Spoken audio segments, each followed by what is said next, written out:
जय हिंद। स्वागत है आपका हमारे इस ई पाठशाला सेंटर यूट्यूब चैनल में। आज का हमारा टॉपिक है एलसीएम एचसीएफ। इस पर हमने 2 वीडियो बनाए हैं। यदि वो वीडियो आपने नहीं देखा है तो वो पहले देख लीजिएगा। हमने क्वेश्चन नंबर 5 तक आके रुक गए थे, है ना। इसमें हम सबसे पहले एक कॉन्सेप्ट समझेंगे। सबसे पहले तो वो कॉन्सेप्ट आपको पता होना चाहिए। कॉन्सेप्ट क्या है ये देखिएगा, ये है कॉन्सेप्ट, है ना। कॉन्सेप्ट क्या है ये पहले देखिएगा। यदि कोई नंबर, है ना, यदि कोई नंबर आपको अनुपात में दिया गया है, ठीक है, यदि कोई नंबर अनुपात में दिया गया है तब हम उसमें कैसे एलसीएम एचसीएफ उसका योग और गुना निकालेंगे, ठीक है। तो सबसे पहले हम कुछ नंबर लेके चलते हैं, है ना। मान लेते हैं कोई नंबर अनुपात, मान लीजिए कोई संख्या ए अनुपात बी में दिया गया है, ठीक है। ए अनुपात बी में दिया गया है। आपको पता है यदि उस नंबर को, यदि हमको कोई रियल वैल्यू पता करना रहता है तो हमको उसमें कुछ कांस्टेंट जोड़ना रहता है। क्या बोला मैंने, यदि कोई वैल्यू आपको अनुपात में दिया गया है तो उसको ओरिजिनल मान ज्ञात करने के लिए हमको कुछ उसमें कांस्टेंट जोड़ना पड़ता है। तो हम क्या करेंगे, इस ए और बी में कुछ कांस्टेंट जोड़ देते हैं, ठीक है। ए और बी में हम कुछ कांस्टेंट जोड़ देते हैं। कांस्टेंट कैसे जोड़ेंगे, देखिए ए और ये बी था, इसमें कुछ कांस्टेंट क्या जोड़ देते हैं ताकि हमको रियल वैल्यू पता चल जाए। हमको रियल वैल्यू पता चले तो हम इसमें एक्स जोड़ देते हैं, एक्स जोड़ देते हैं, ठीक है, एक्स जोड़ देते हैं। अब हम यहाँ से एलसीएम एचसीएफ का एक नया टेक्निक सीखेंगे। अब ये हमारे पास 2 नंबर बन गए, ये 1 और ये 2, ठीक है। पिछले बार हमने क्या पढ़ा था कि अंकों का गुणनफल उसके एलसीएम और एचसीएफ के गुणनफल के बराबर होता है। हमने यही पढ़ा था, ठीक है, हमने यही पढ़ा है। हमने क्या पढ़ा था, अंकों का गुणनफल, है ना, अंकों का गुणनफल जो है उसके मासा इंटू लासा के बराबर होता है, ठीक है, ये हमने पढ़ा है। अब सबसे पहले हम इसका मासा निकालते हैं। मासा कैसे निकालेंगे ये देखिएगा, है ना।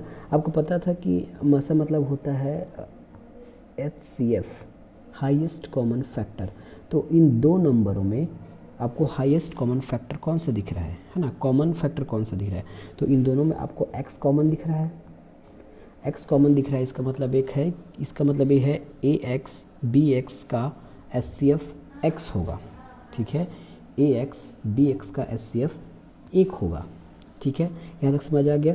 हमको अब एचसीएफ मिल गया और हमको 2 अंक भी मिल गए। याद रखिएगा ए और बी आपके अनुपात वाले नंबर है।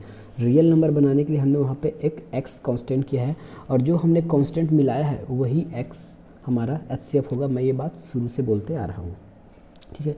अब इसमें पुट कर देते हैं तो ये हो गया अंकों का योग, मतलब अंकों का गुणनफल A X into B X बराबर H C F into L C M, है ना। हमने यहाँ से एच सी एफ निकाल लिया है। अब एल सी एम निकालने की बारी है। हमको एच सी एफ पता है तो एच सी एफ की वैल्यू हम रख देते हैं एक्स और एल सी एम हमको नहीं पता फिलहाल, ठीक है। अब रही बात इस साइड, तो क्या होगा, अब हमको एल सी एम निकालना है तो क्या होगा, एक्स को हम इस साइड पक्षांतर करेंगे। पक्षांतर करेंगे तो क्या होगा, x यहाँ पे आ जाएगा नीचे पे, क्योंकि यह गुना है तो इधर भाग में आ जाएगा और ये एक x को काट देगा, किसी एक x को काट देगा।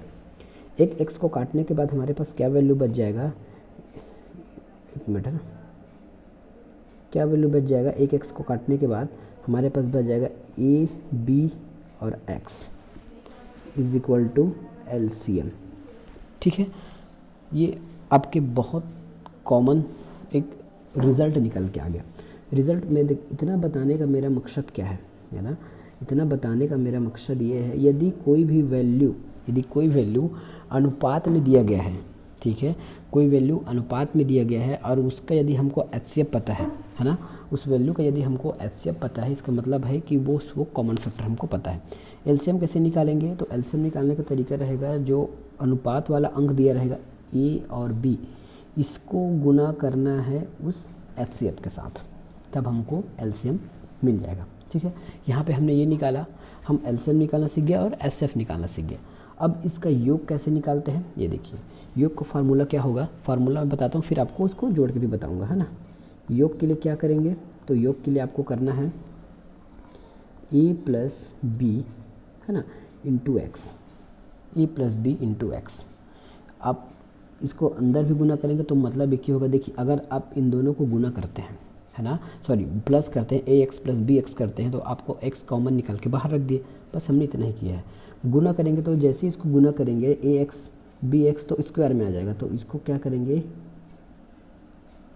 ए इंटू बी और स्क्वायर, ये आपके गुना का रूल हो जाएगा। ठीक है, अब मैं इसको अब अच्छे से बताता हूँ। यदि कोई अनुपात में दिया है तो सबसे पहला रिजल्ट हमारे पास क्या आता है, HCF का आता है। तो HCF जो कॉमन फैक्टर है वही हमारा HCF कहलाएगा। ठीक है, जो कॉमन फैक्टर है वही हमारा HCF कहलाएगा। दूसरा है LCM। LCM क्या होगा, तो ABX। ठीक है, तीसरा होगा हमारा योग, क्या कहलाएगा, योग हो जाएगा A plus B into X. ठीक है, चौथा हमारा गुना क्या हो जाएगा, तो A into B into X square. ठीक है, ये हमारा एक महत्वपूर्ण रिजल्ट निकल के आया। अब हम इसमें क्वेश्चन सॉल्व करते हैं। ठीक है, इसमें अब हम क्वेश्चन सॉल्व करते हैं, यही वाला क्वेश्चन। मैं इसको मिटा रहा हूँ, यदि आप नोट करना चाहें तो नोट कर लीजिएगा। ठीक है, तो क्वेश्चन दिया गया है, दो संख्या है, LCM 12 है और HCF 12 है और LCM 1924 है। बताएं संख्याओं के ऐसे कितने संभावित जोड़े होंगे। ठीक है, ऐसे कितने संभावित जोड़े होंगे। ठीक है, इस क्वेश्चन में आपको इसके संभावित जोड़े बताने हैं। ठीक है, देखिएगा इसमें आपको कुछ कांस्टेंट बताया गया है क्या, नहीं बताया गया है। चलिए हम इसको LCM HCF से बनाते हैं। यदि अभी हम जो सीखे हैं, हमको LCM दिया गया है, HCF दिया गया है 12 मतलब x लिख सकता हूँ क्या मैं, है ना, 12 मतलब x कॉमन फैक्टर। और हमको दिया गया है LCM क्या दिया गया है, 924। इस 924 को मैं ABX लिख सकता हूँ क्या, ABX, है ना, ये ऐसा मैं लिख सकता हूँ। ठीक है, 924 को मैं ABX लिख सकता हूँ। अब आगे चलते हैं। आगे इसमें देखिएगा, अब आपको LCM इस फॉर्म में लिखा गया। अब इसके आप जोड़े देखने हैं। जोड़े कैसे देखने हैं, यहाँ से फिर से देखिएगा, ये A into B into X is equal to 924। तो इसमें हो जाएगा आपका AB तो हमारा कोई वैल्यू पता नहीं है, लेकिन x की वैल्यू हमको पता है। ठीक है, 924। तो ऐसे कितने जोड़ी हैं, है ना, ऐसे कितने जोड़े हैं कि ये इसको सेटिस्फाई कर सकता है। आगे इसको सॉल्व करते हैं तो ये 12 से पूरा कट जाएगा 77 बार में। ठीक है, अब हमारे पास क्या बचा, A into B is equal to 77। अब बताइए ऐसे कोई दो जोड़े बताइए जो सह अभाज्य संख्या। देखिए कभी भी अगर जोड़ा वाला संख्या आया तो आपको ये लेके चलना है कि जो भी जोड़े में संख्या आएगा वो सह अभाज्य संख्याएँ होनी चाहिए। सह अभाज्य संख्या होने का मतलब है उसका HCF 1 होना चाहिए। ठीक है, तो A इंटू बी को सेटिस्फाई करने के लिए आपको A और B का कोई वैल्यू रखना पड़ेगा। A और B का कोई वैल्यू रखना पड़ेगा। तो चलिए A और B का कोई वैल्यू रख के देखते हैं। सबसे पहले हम रखते हैं इसमें एक 1 रख देता हूँ और एक 77 रख देता हूँ, तो है ना, एक 1 रख देता हूँ और एक 77 रख देता हूँ। इससे काम मेरा बन जाएगा। अगला वैल्यू क्या रख सकता हूँ मैं बगल में लिख रहा हूँ, है ना, अगला वैल्यू रख सकता हूँ मैं 11 इंटू 7, तो ये भी 77 हो जाएगा। अब देखिए क्या इन दोनों का HCF 1 है क्या, बिल्कुल HCF 1 है ना, बिल्कुल इन दोनों का HCF 1 है। क्या इसमें और कोई जोड़ी रखा जा सकता है क्या, इसमें और कोई ऐसे कोई जोड़ी रखा जा सकता है क्या जिसका HCF 1 हो, ऐसा और कोई जोड़ी जिसमें इसका HCF 1 हो,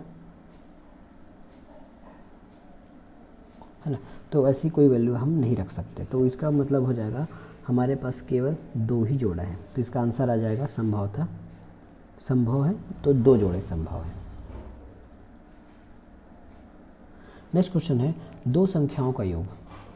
नेक्स्ट है दो संख्याओं का जो योग है, दो संख्याओं का योग 216 है और उनका महत्तम समापवर्तक 27 है। ठीक है, दो संख्याओं का जो योग है वो है आपका 216 और उसका HCF दिया गया है 27। इसी तरह संख्याओं के कितने जोड़े संभावित हो सकते हैं, इसी तरह कितने जोड़े संभावित हो सकते हैं। चलिए अब दो संख्याओं का योग दिया गया है, तो हमने दो संख्याओं के योग के लिए क्या पढ़ा था, हमने दो संख्याओं के योग के लिए हमने पढ़ा था एक फार्मूला XE प्लस बी, है ना, A प्लस बी दिया क्या गया है 216। ठीक है, अब इसमें x क्या है, x आपका HCF है, ठीक है। तो हमने x अभी तक क्या पढ़ा है, जो कॉमन होता है वो HCF होता है ना। तो x यहाँ पे HCF है और हमको HCF दिया गया है, HCF हमको दिया गया है, HCF 27 दिया गया है। ठीक है, HCF हमको 27 दिया गया, तो हम मान रख देते हैं 27। ये हो जाएगा आपका a plus B is equal to 216। ठीक है, a plus B equal to 216। ये यहाँ पे गुना भाग में, गुना में है, इधर जाएगा तो ये भाग में चला जाएगा, है ना। ये भाग में चला जाएगा तो 27 से अगर 216 को काटें तो ये 8 बार में कट जाता है। ठीक है, 8 बार में कट जाता है। तो वास्तविक हमारा लास्ट आंसर क्या आया, a plus B is equal to 8। अब a प्लस बी कितने ऐसे संख्या मिलाकर 8 हो सकता है ना। a प्लस बी कितना मिलाकर 8 हो सकता है, तो हम 1 + 7 लिख सकते हैं। मैं इसको किसी दूसरे कलर में लिखता हूँ, है ना। ये दूसरे कलर में है, इसमें लिखते हैं। तो 1 + 7 8 होगा। ठीक है, 2 + 6 8 होगा, 3 + 5 8 होगा, है ना, 4 + 4 8 होगा। लेकिन यहाँ भी सेम वही रूल होना चाहिए कि ये जो नंबरें होंगे, है ना, जो नंबर होगा वो सह अभाज्य संख्याएं होनी चाहिए। सह अभाज्य संख्याएं, सह अभाज्य संख्या हो। तो देखिए, सह अभाज्य संख्या का मतलब है उसका HCF 1 होना चाहिए। HCF जो है वो 1 होना चाहिए। तो 1 और 7 का HCF 1 है, बिल्कुल है। 2 और 6 का HCF 1 नहीं है, 2 और 6 का HCF तो 2 हो जाता है, तो हम इसको नहीं मानेंगे, है ना। 3 और 5 का HCF 1 होगा, बिल्कुल होगा, है ना। 4 और 4 का HCF 1 नहीं होगा, वहाँ इसका 1 और 2 दोनों हो जाएगा। तो ये आपस, और इसमें पहली बात, इसमें तो 2 संख्याएं है ही नहीं, दोनों तो सेम संख्या है। ठीक है, तो ऐसा हो सकता है। तो हमारे पास कुल टोटल कितने जोड़े हो गए, 2 जोड़े हो गए। तो ये हमारा आंसर हो गया, 2 जोड़े हो गए।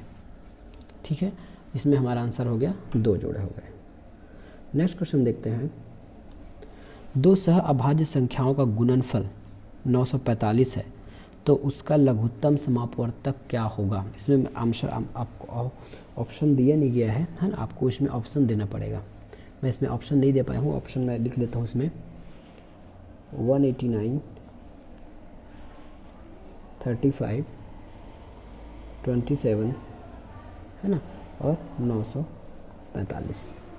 ठीक है, तो 2 सह अभाज्य संख्याओं का गुणनफल जो है 945 है, तो उसका लघुत्तम समापवर्तक कितना होगा।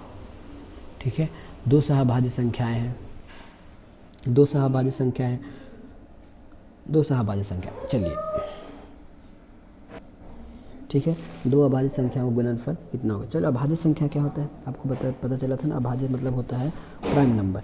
प्राइम नंबर, 2 अभाज्य प्राइम नंबर, जैसे मैं 1 ले लेता हूँ और 7 ले लेता हूँ, तो दोनों का लघुत्तम कितना होगा, है ना। दोनों का लघुत्तम कितना होगा, ये 7 होगा, दोनों का लघुत्तम 7 होगा। और इसका जो HCF है वो 1 होगा। ठीक है, इसका जो HCF है वो 1 होगा। तो मान लेते हैं हमारे पास 2 संख्या है a × b। ठीक है, और इसका गुणनफल कितना दिया है, 945 दिया गया है। ठीक है, 945 दिया गया है। तो इसका इसे गुणनफल दिया है ना, तो ठीक है, गुणनफल है। अब इसका हमको लघुत्तम समापवर्तक बोला है।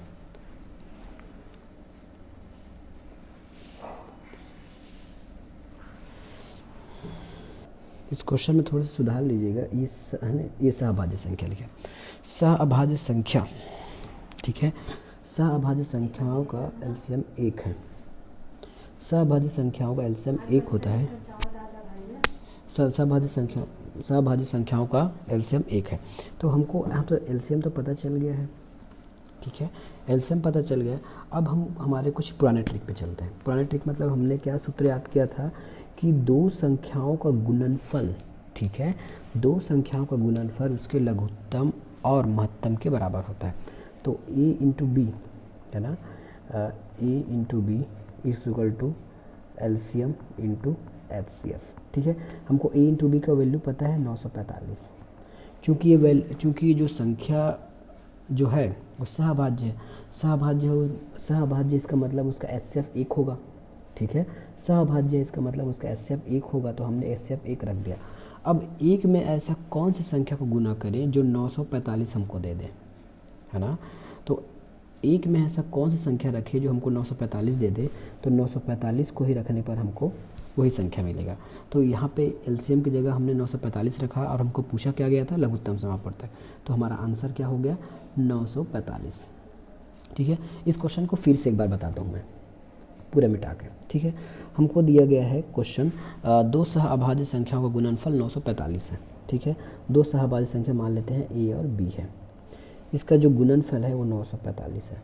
चूँकि ये संख्याएं सहअभाज्य हैं इसलिए एचसीएफ जो होगा, है ना, वो 1 होगा। ठीक है, 1 होगा, हमको बस इतना ही पता है। बाकी अब हमको पुराना एक रूल पता है कि दो संख्याओं का गुणनफल, ठीक है, दो संख्याओं का जो गुणनफल होता है a इंटू बी होता है वो एलसीएम गुना एचसीएफ होता है। ठीक है, अब हमको पहले से क्या गिवन है, a और b का गुणनफल गिवन है, कितना, 945 गिवन है। एलसीएम हमको फिलहाल नहीं पता है, एचसीएफ पता है 1, क्यों, क्योंकि सहभाज्य संख्या है, सहभाज्य संख्याओं का एलसीएफ 1 होता ही है। ठीक है, ये हो गया। अब देखिए, यदि हम इस इक्वेशन को अगर संतुष्ट करना चाहें, इक्वल करना चाहें, तो हम किस प्रकार से इसको इक्वल कर सकते हैं। एक में हम ऐसा कौन सी संख्या को गुना करें, है ना, एक में ऐसी कौन सी संख्या को हम गुना करें जो 945 दे दे, तो हमको यहाँ 945 ही रखना होगा। ठीक है, इस प्रकार इसका आंसर हो जाता है 945।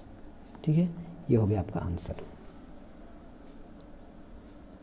नेक्स्ट क्वेश्चन है, वह छोटी से छोटी संख्या, वह छोटी से छोटी संख्या कौन सी है जिसमें 2, 3, 4, 5 से पूरा भाग देने पर पूरी तरह से विभाजित हो जाता है। देखिए, छोटी से छोटी संख्या लिखा है, मतलब हमको यहाँ पे एलसीएम निकालना है ना, लिस्ट कॉमन मल्टीपल निकालना है।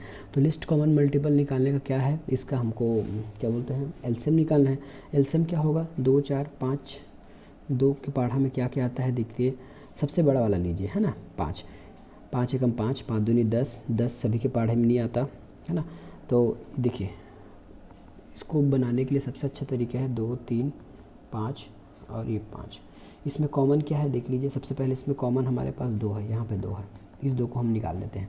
तो 2 तिया 6, 6 दूनी 12, 12 पंचे 60। कैसे निकाला, फिर से देखिए कैसे निकाला हमने। देखिए, ये भी आपका लघुत्तम समापवर्तक निकालने का एक तरीका है। सबसे पहले क्या करना है, पूरे को लिख लीजिए, 2, 3, 4 और ये 5। इसमें इसको हम क्या तोड़ सकते हैं, क्या बिल्कुल तोड़ सकते हैं, तो 2 इंटू 2। ठीक है, अब 2 हमारे पास पहले से है तो इस 2 को काट दीजिए, 2 तिया 6, 6 दूनी 12 और 12 पंचे 60। तो इसका आंसर हो जाएगा 60। नेक्स्ट क्वेश्चन है, वह छोटी से छोटी संख्या कौन सी है जिसमें 12, 24, 36, 45 से भाग देने पर प्रत्येक दशा में 6 शेष आता है। यहाँ भी हमको एलसीएम ही निकालना है। ठीक है, यहाँ भी हमको एलसीएम ही निकालना है। क्या कह रहा है, वह छोटी से छोटी संख्या बताइए, है ना, जो इस इतने में भाग देने पर 6 बचे। इसका मतलब ये है हमको एलसीएम क्या होता है, एलसीएम ये होता है, देखिए जैसे मैंने लिख दिया, यहाँ पे एलसीएम लिखता हूँ, है ना, एलसीएम 12, 24, 36 और 45। एलसीएम वह संख्या होगा जो 12, एलसीएम वह संख्या है जो 12 से पूरा कटेगा, 24 से पूरा कटेगा, 36 से पूरा कटेगा और 45 से भी पूरा कटेगा, है ना। लेकिन पूरा कटने के बाद हमको 6 मिलना चाहिए। इसका मतलब मुझे एलसीएम में 6 जोड़ना पड़ेगा। ठीक है, एलसीएम में मुझे 6 जोड़ना पड़ेगा, तभी मुझको 6 मिलेगा। नहीं तो एलसीएम तो 12 से पूरा कटेगा, 24 से कट जाएगा, 36 से कट जाएगा, 36 से कट जाएगा और 45 से भी कट जाएगा। लेकिन मुझे 6 बचाना भी है, 6 बचाना है तो मुझे एलसीएम में 6 जोड़ना चाहिए।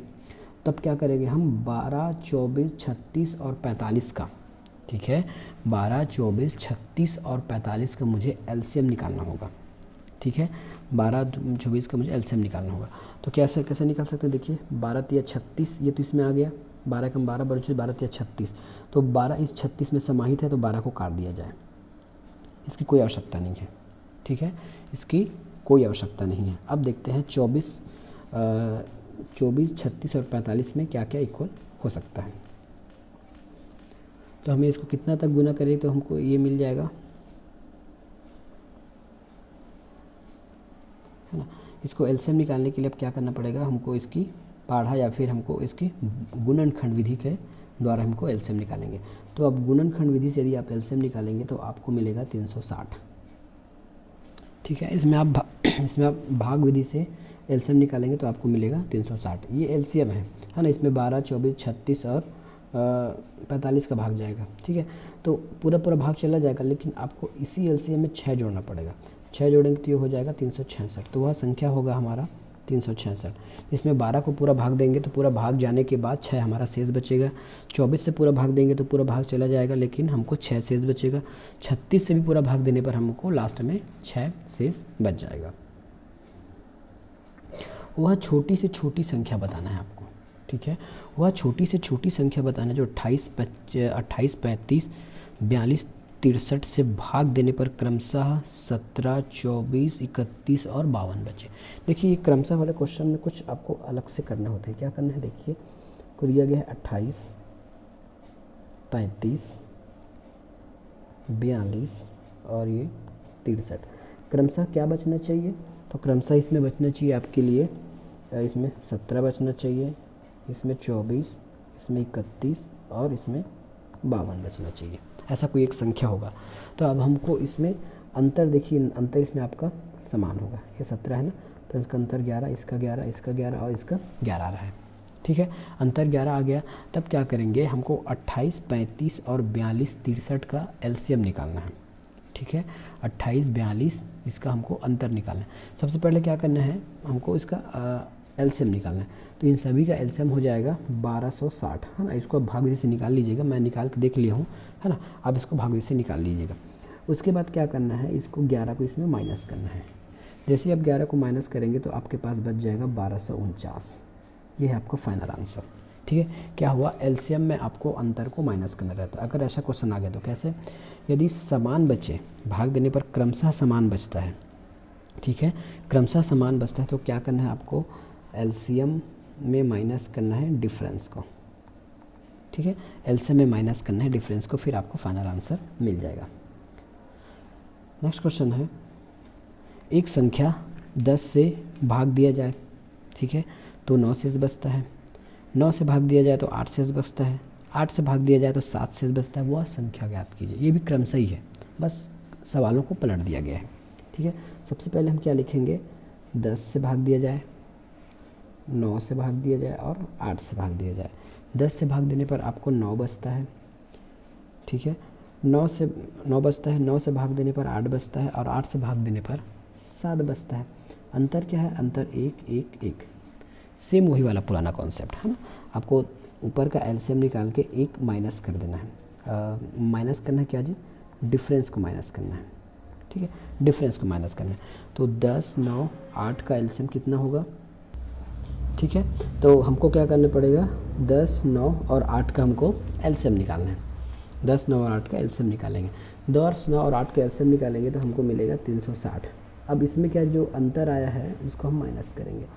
माइनस करने पर हमको मिल जाएगा 359। यह है 359 आंसर। ठीक है, ये हो गया आंसर। एलसीएम कैसे निकालना है मैं पहले दूसरे वीडियो में बता दिया हूँ, क्योंकि हर वीडियो में बताने में समय वेस्ट होगा, इसलिए मैं आगे बढ़ के बता रहा हूँ। ठीक है, ये आप भाग विधि से निकाल सकते हैं एलसीएम, है ना।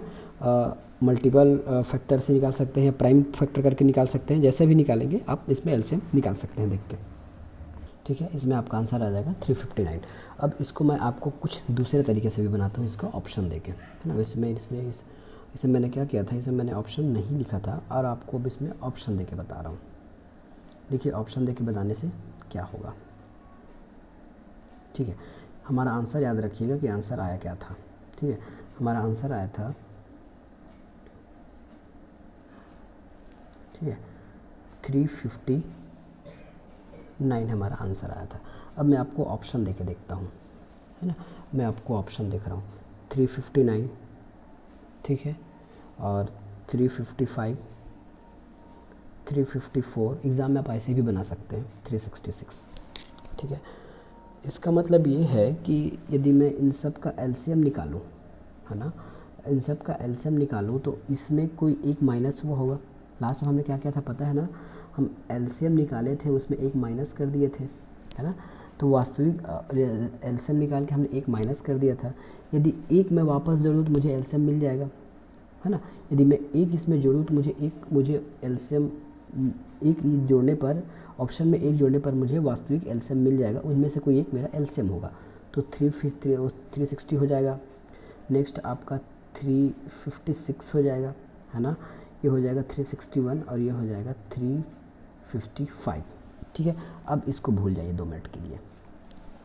अब ये चीज़ क्या है, इनमें से कोई एक 360, 356, 361, 355 जो है 10, 9, 8 से पूर्णतः भाग जाएगा, है ना। जो वैल्यू 10, 9, 8 से पूर्णतः भाग जाएगा वही हमारा क्या होगा, एलसीएम होगा, और हमारा आंसर पकड़ में आ जाएगा। ठीक है, तो यदि आपका डिविजिबिलिटी का रूल अभी आपका परफेक्ट है तो आप निकाल सकते हो, और सबसे आसान तरीके से निकलता है 3 के रूल से। 9 के रूल से भाग देना मतलब 3 के स्क्वायर से भाग देना या फिर 3 से भाग देना, है ना। तो इन सब में जो 3 से भाग जाएगा, ठीक है, इन सब में जो 3 से भाग जाएगा वही हमारा आंसर होगा। हम चाहें तो 2 से भी चेक कर सकते थे, लेकिन 2 से बहुत सारी चीज़ें कट रही हैं एक साथ में, इसलिए हमें 3 से चेक करना पड़ रहा है, और 3 से चेक करना आसान है। 3 से चेक करना क्यों आसान है, क्योंकि हमको डिजिटल सम देखना पड़ता है। ये 3 से कटेगा, 5 और 6 11 हो जाएगा, ये नहीं कटेगा। 5 5 10, 10 3 13, 3 से नहीं कटेगा, है ना। ठीक है, ये तो 6 कट जाएगा, लेकिन 3 और 1 4 नहीं कट पाएगा। 3 से ये 3 कट जाएगा, 6 भी कट जाएगा। अगर इन सभी को जोड़ देते हैं 0 3 6 9 को, तो 9 है और ये 3 से कट जाएगा। इसका मतलब हमारा आंसर था पहला वाला, है ना। अब इस पहले वाले में एक कम कर देते यहाँ, इस आंसर में यदि हमारा ये पहला वाला, ये आंसर हो जाएगा। कैसे पता चला, हमको 360 से कट रहा है और इसमें एक माइनस करेंगे तो 359 हो जाएगा। तो आप इस तरीक़े से भी इसको बना सकते थे। नेक्स्ट क्वेश्चन क्या है, देखिए नेक्स्ट क्वेश्चन है हमारा, वह छोटी से छोटी संख्या, वह छोटी से छोटी संख्या जिसे 5 6 7 8 5 6 7 8 से भाग देने पर शेषफल 3 आता है, लेकिन 9 से भाग देने पर कोई शेष नहीं बचता है। ठीक है, वह छोटी से छोटी संख्या जिसे 5 6 7 8 से भाग देते हैं तो हमारा रिमाइंडर आता है 3, लेकिन अगर 9 से भाग देते हैं तो हमारा रिमाइंडर आ जाता है 0। ठीक है, तो मान लेते हैं कोई ऐसी संख्या x है, इसको हम 5 6 7 और 8 से भाग देते हैं तो हमारा रिमाइंडर आ जाता है 3, यही बोला गया है। और इसी x को यदि हम 9 से भाग देते हैं तो हमारा रिमाइंडर आ जाता है 0। ठीक है, यही कहा गया है। तो हम पहले 5 6 7 8 का, है ना, 9 को छोड़ देते हैं, 5 6 7 8 का हमको एलसीएम मिलाना है, एलसीएम देखना है। तो इसका एलसीएम कितना हो जाएगा, इसका एलसीएम हो जाएगा 840, इसका एलसीएम हो जाएगा 840। ठीक है, इसका एलसीएम हो जाएगा 840। अब 840 हो जाएगा, इसमें हमको क्या करना था, अब इसमें एक जोड़ना है ना। 840 में क्या करना है, आपको 3 शेष बताना है, 3 शेष बचाना है, इसका मतलब इसमें 3 जोड़ना पड़ेगा। तो ये हमारा एक संख्या हो गया। ठीक है, ये हमारा एक संख्या हो गया।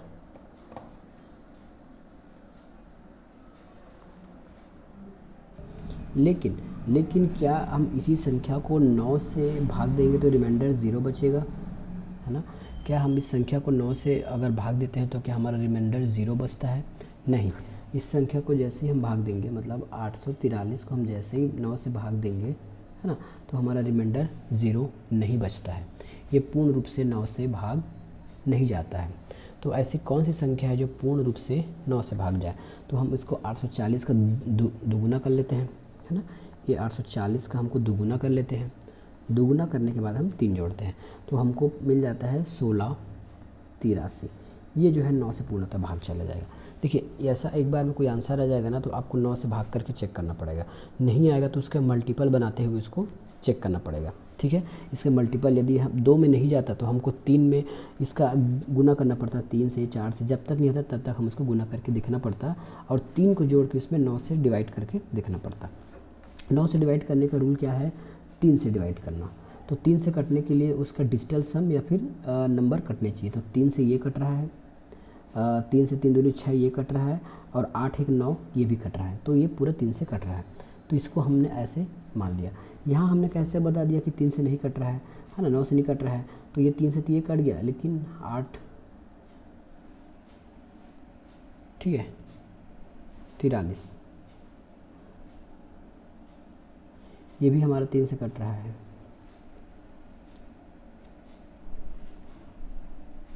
यह हमको 9 से काटने के लिए 9 से डिजिटल सम देखना होगा, है ना। तो 9 से डिजिटल सम देखते हैं तो कई बार 3 वाला जो रूल है वो काम करता है, लेकिन कई बार 3 वाला जो रूल है 9 वाले में काम नहीं करता है ना। तो 9 का हमको डिजिटल सम देखना था, तो 9 में ये डिजिटल सम नहीं जा रहा है, जबकि 9 से काटने पर ये 8 और एक 9 कट जाएगा और 6 3 9 कट जाएगा, ठीक है। तो हमारा आंसर हो जाएगा 16 8 3।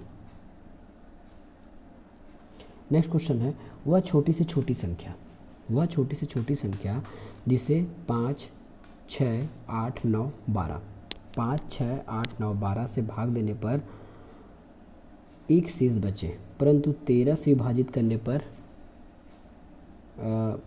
एक शेष बचे परंतु 13 से विभाजित हो, है ना, परंतु 13 से पूर्ण विभाजित हो, ऐसा कोई संख्या बताया जाए। अभी जैसा क्वेश्चन बनाए सेम वैसे ही क्वेश्चन है ना, अभी जैसे क्वेश्चन बनाए वैसे ही सेम क्वेश्चन है। तो हम क्या करेंगे, ये 5 से लेके 12 तक का हमको एलसीएम निकालना होगा। तो 5 से 12 तक का एलसीएम क्या होगा, 5 से 12 तक का एलसीएम होगा हमारे पास 360, ठीक है, ये हमारा 360 है। और इसका ट्रिक क्या था, तो LCM into N plus R, ठीक है। तो हमारे पास 360 है, गुना एक बार करके देखते हैं और इसमें जोड़ते हैं हमारा रिमाइंडर, तो क्या होता है 3601 होता है, ठीक है। क्या ये हमारा 13 से पूर्ण रूप से भाग जा रहा है, क्या ये संख्या हमारा 13 से पूर्ण रूप से भाग जा रहा है। यदि ये संख्या 13 से पूर्ण रूप से भाग जा रहा है, मतलब ये हमारा आंसर सही है। 13 से चेक कर लीजिएगा कि भाग जा रहा है कि नहीं जा रहा है, ठीक है। तो ये संख्या जो है 13 से पूर्ण रूप से भाग जा रहा है। यहाँ 10 कर लीजिए, ये 10 से भाग जाएगा, है ना।